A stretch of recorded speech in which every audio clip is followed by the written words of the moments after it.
I was the most optimistic, hopeful character in all the movies. How could he arrive at a place where he's a cynical hermit? It's beyond comprehension. So how for did you me. feel when you saw that? Appalled. Nerdrotic.com. Disney Star Wars is responsible for two of the worst decisions in cinematic history. Not getting Han, Luke, Leia, Lando, C-3PO, R2-D2, and Chewbacca together for one scene, and the overall destruction of the character of Luke Skywalker, sacrificing him on the altar of agenda. But they're not done yet. Apologies starting a video like this, but some of you may have heard that there are some major changes coming on January 1st here at YouTube that once again adversely affect independent creators like yours truly. So if you could please subscribe to the channel and like and share the videos as much as possible. That will keep me and your favorite YouTuber competitive somewhat against the major corporations that YouTube is prioritizing. And now the federal government is involved, so we know that won't go very well. So thank you for your continued support. It's such a shame off the good news of The Mandalorian, which was a good single episode of television. Was it good enough to heal the split fandom and make everything okay with Disney Star Wars? Hell no. And as more rumors and news comes out, pointing in the direction of The Rise of Skywalker being a total disaster, you understand why Disney launched D+ or Disney Plus with a Star Wars show over a Marvel show. They needed the distraction, distracting the fandom from news like this, that they decided to put in their own novel, which apparently is required reading. I talked about this novel in my last Disney Star Wars is a Disaster video, which you can find right here. But the news gets oh so much worse. What's that news? Luke Skywalker is a liar. And this backs up that rumor that was out there that Kathleen Kennedy and Rian Johnson and Jar Jar Abrams wanted to deliberately destroy the character of Luke Skywalker to help build up Rey. There is no other explanation for this. You don't accidentally screw up a character this bad. From Screenrant, with apologies, Star Wars hints Luke lied to Han and Leia about Kylo Ren. I don't care anymore on that level because Han Solo is gone, Luke is gone, and you just can't get the band back together the way you wanted it to be, and it shouldn't be that way. So it is what it is. Star Wars has hinted that Luke lied to Han and Leia about why their son fell to the dark side. The Solo Skywalker family has been beset by tragedy, and so has the entire fandom, thanks to Disney Star Wars and Hollywood's hatred of families and fathers. And to Han and Leia's heartbreak, their son Ben Solo became Kylo Ren, apprentice to Supreme Leader Joke, Snoke, Snoke woke, and now the man in charge of the First Order. And let's be real, Disney Star Wars fans, search your feelings. Is Kylo Ren gonna stand the test of time like Darth Vader has? Decades of popularity, becoming the symbol of Star Wars, even over the story's heroes. Come on now. Kylo Ren's fall to the derp side seems to have begun as a result of his fascination with his grandfather, Darth Vader. But Star Wars The Last Jedi revealed that the turning point came when his uncle, Luke Skywalker, sensed the darkness growing within him. God, I hate this scene. There was an instance of impulse in which the Jedi Master, I added that, Luke ignited his lightsaber over his sleeping nephew. That's not creepy symbolism at all. The Jedi Master realized he was wrong, but too late, because Jedi Masters can't sometimes see the future, don't have visions, and couldn't have stopped himself. I'm wondering how much of a Jedi Master Luke actually is in this story, making it even worse, so I'm going to stop talking about it. As Ben woke and defended himself, turning away from the Jedi once and for all. Luke was never able to forgive himself for his momentary lapse in judgment, and we will never forgive Rian Johnson and Kathleen Kennedy and Jar Jar Abrams for allowing this to happen to one of the greatest characters in history, who is no longer so, thanks to those three. This is fundamentally flawed.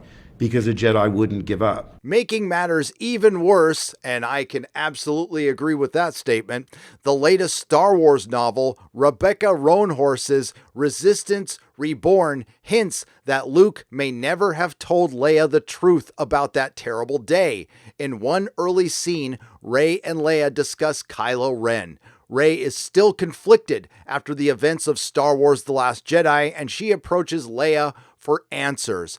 I'm thinking Jar Jar Abrams must be involved in the writing of this book, since it's required reading, making The Rise of Skywalker a failure before it even begins because it can't tell a complete story. Kylo Ren, he's your son. Wow, Rey is sharp. Ah, Leia nodded and drank from her now cooling cup. Rey squirmed uncomfortably in her seat. Well, maybe that's why they left it out of the movie. It required some emotion. What happened to him? She finally asked. I mean, how did he turn to the derp side? He started in the light, didn't he? He told me a story about Luke, about his training. She exhaled. I guess I just wanted to understand. I do too. So don't you know? Again, it's not bad enough that he was some creepy old hermit who gave up on the Force, gave up on absolutely everybody, and then had a bad dream and whipped out his lightsaber and tried to kill his nephew. Now he's got to lie about it? I think you will have to ask Ben what happened to him. He wanted me to join him, but I couldn't. I thought I could help him, but he only wanted me to become like him. This is riveting writing.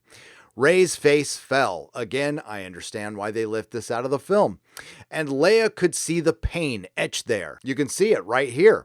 The girl cared about Ben, and he had disappointed her, like all men tend to do. Ben has made his choices, Leia said. No one can save Ben but himself, and I don't know if that is what he wants. I have to say, unfortunately, I agree with the author's assessment, and it's right in line what Disney Star Wars has been doing to Luke Skywalker. It's an intriguing scene. Infuriating, irritating, not intriguing.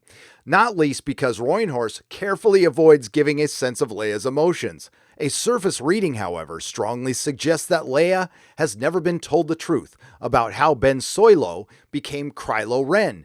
It's even possible that Luke exiled himself to Ahch-To before speaking to his sister. So it's not enough that he totally failed defeating Emperor Palpatine, and the redemption of his father was completely useless. Now we just need to make him a grumpy little pathetic liar, because it's clearly not working. The kids aren't really connecting with Kylo and Rey, so let's destroy Luke some more. That's the solution. Consumed by guilt over what he had done. If that's the case, poor Leia has nothing but unanswered questions. At the same time, though, it's interesting to note that she doesn't ask Rey to tell her what Kylo said about Luke, probably because she finds Rey as boring as we do. It's possible that Leia's grief is still too raw, and she doesn't want to think badly of Luke just a few days after he sacrificed himself. Well, that was the one good thing Luke Skywalker did. The patriarchy must sacrifice itself to make way for Rey.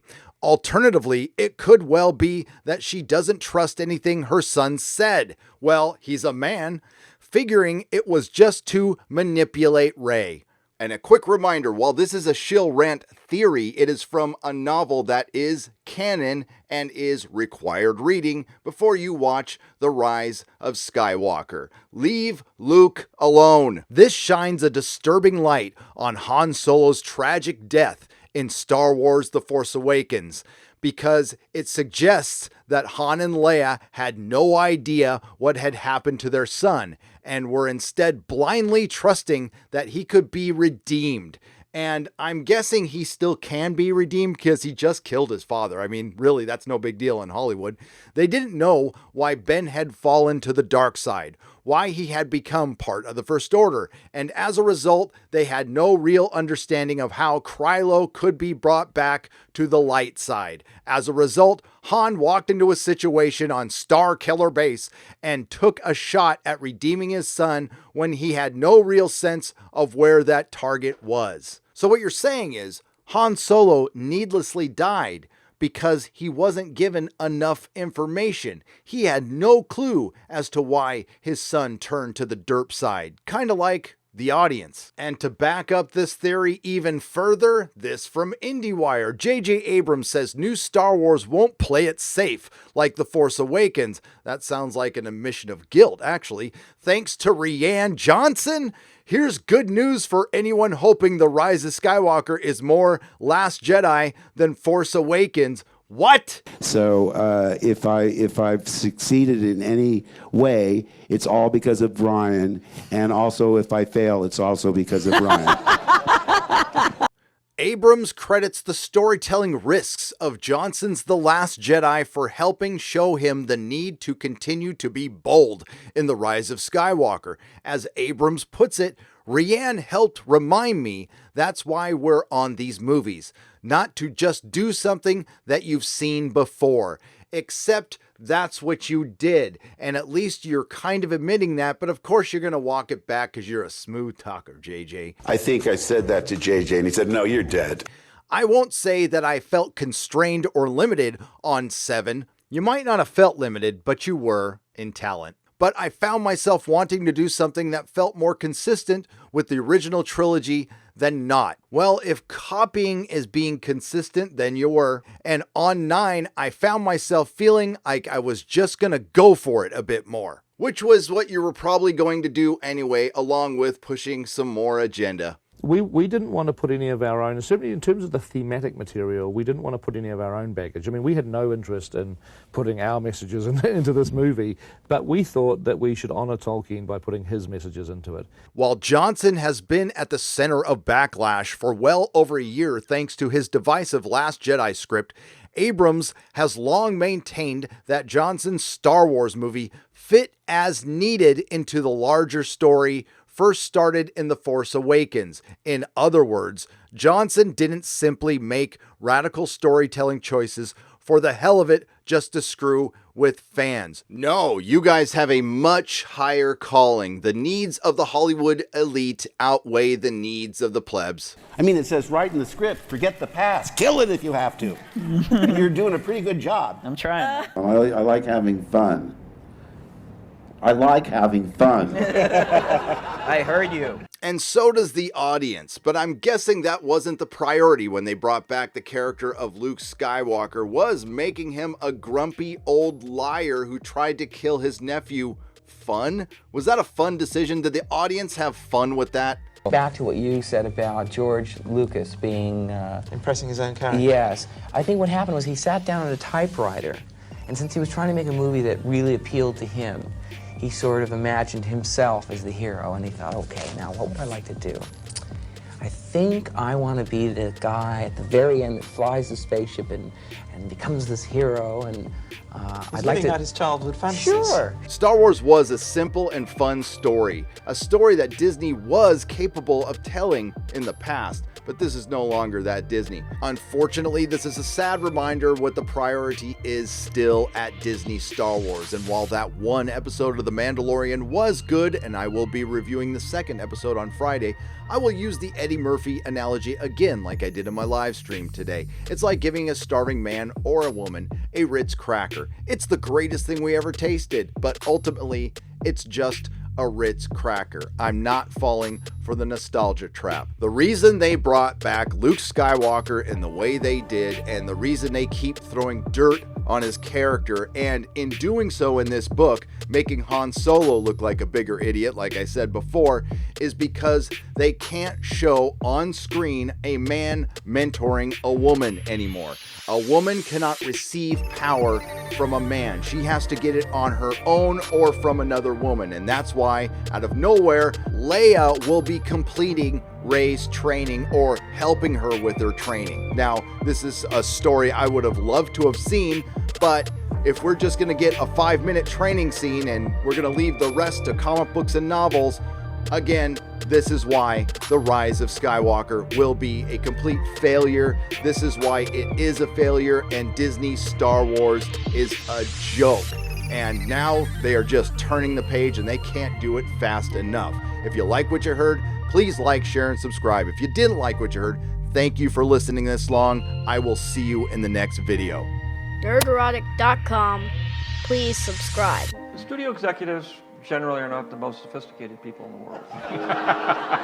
And you will find that if you go to Hollywood. I hope you don't, because you don't want to be oppressed by people who are not as smart as you are.